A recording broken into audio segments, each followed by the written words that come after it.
जय गुरुदेव।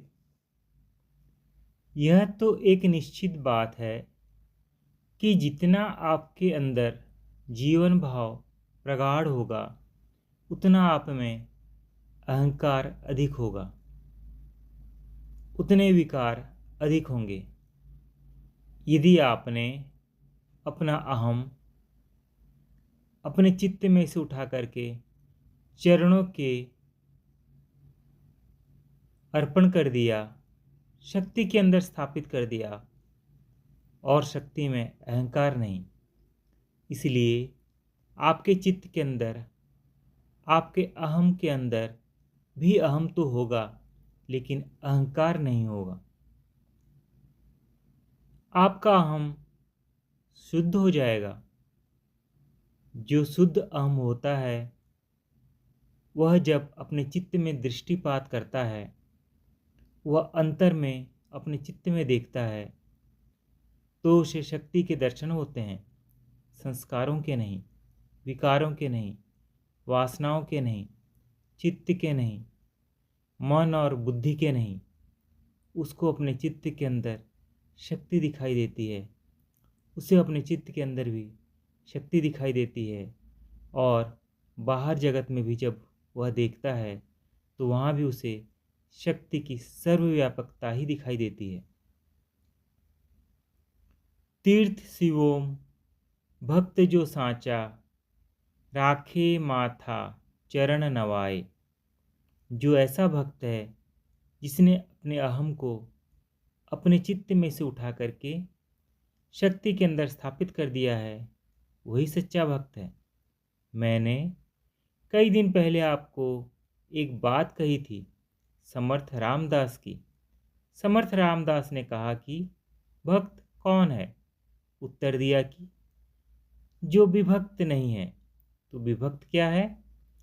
जब आपका अहम आपके चित्त में स्थापित है, अर्थात आप समष्टि चेतना से व्यष्टि चेतना में आ गए, जो सामूहिक एक सारी हुई फैली हुई शक्ति है, उस सारी फैली हुई शक्ति कलेक्टिव एनर्जी है। उसमें से आप इंडिविजुअल एनर्जी अर्थात व्यष्टि एक जीव के अंदर आप आ गए, सीमा के अंदर आप आ गए। आप उस अनंतता को छोड़ करके सीमाबद्ध हो गए। चित्त के अंदर आने का मतलब यह है, चित्त के अंदर आने का मतलब यह है कि उस असीम शक्ति से आप अपने आप को हटा करके, और सीमा वाली शक्ति को, सीमा सहित शक्ति है जो ससीम है, उस ससीम शक्ति के अंदर अपने आप को स्थापित कर देना। उस चित्त के अंदर आने का अर्थ है, तो जितना आप चित्त के अंदर आएंगे, उतना विभाजन, उतना जगत के अंदर नानात्व, जगत के अंदर भिन्नत्व, जगत के अंदर सत्यत्व, जगत के अंदर नित्यत्व। यह जगत नित्य है, यह जगत सत्य है।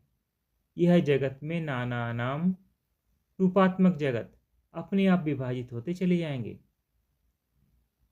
तो जब आप अपने अहम को चित्त में स्थापित करेंगे, आप विभाजित हो जाएंगे।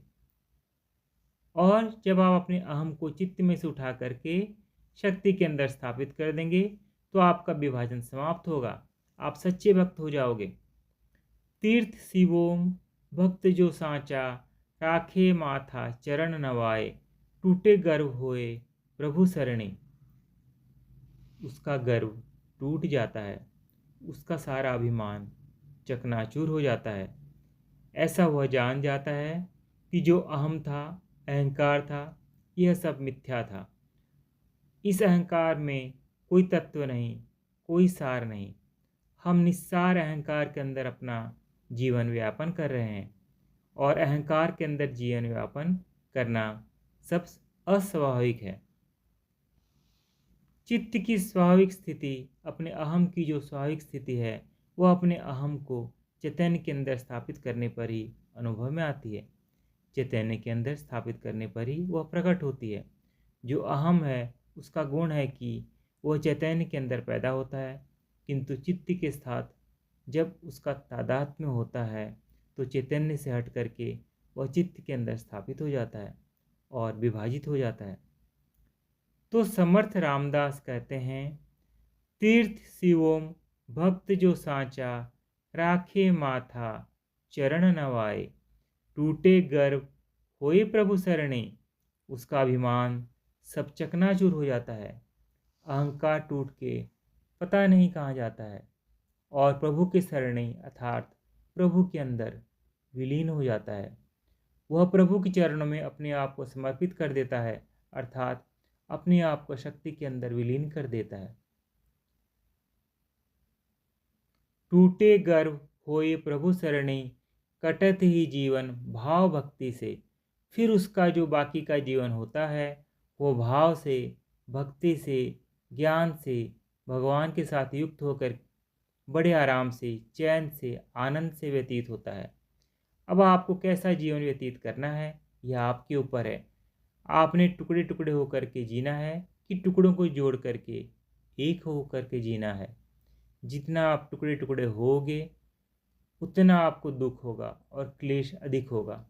जितना आप में एकत्व विकसित होता चला जाएगा उतना टुकड़े टुकड़े होने का दुख भागता जाएगा, दूर होते जाएगा। हरिओम तत्सत।